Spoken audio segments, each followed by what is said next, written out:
Hey everybody, it's Minister Kenita Smith here, and today's pearl is Overlook It.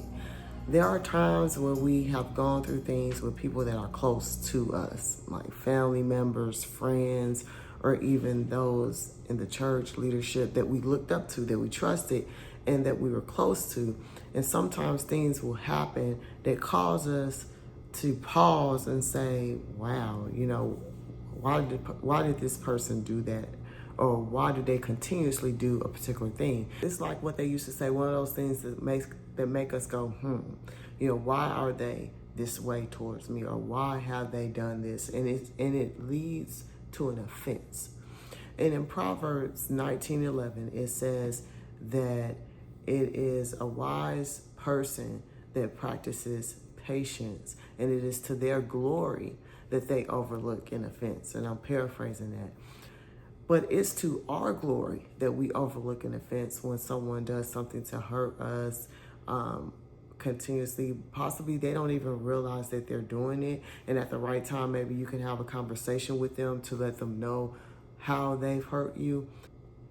In the meantime, while you're dealing with your emotions regarding that, the Bible gives us strict instruction on not to harbor bitterness. And it tells us not to harbor bitterness for a simple reason and a simple fact. And that is that it is destructive.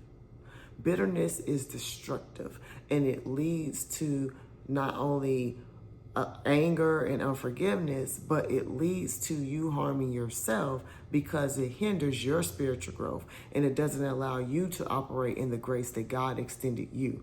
So that is why the Bible tells us in Ephesians 4:26-27 to remove that bitter root, because it is destructive and it hinders your spiritual growth, and it doesn't allow you to receive the grace that has been afforded to you because you don't extend the grace that has been given to you. It also tells us in Hebrews 12:15, it tells us that it also allows us to remain pure in the Lord. It defiles us. It defiles a community because there is hidden unforgiveness and bitterness and resentment there.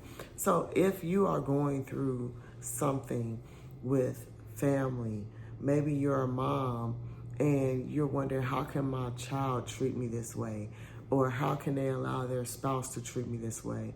Maybe you're a sibling and you're like, how can my siblings treat me this way?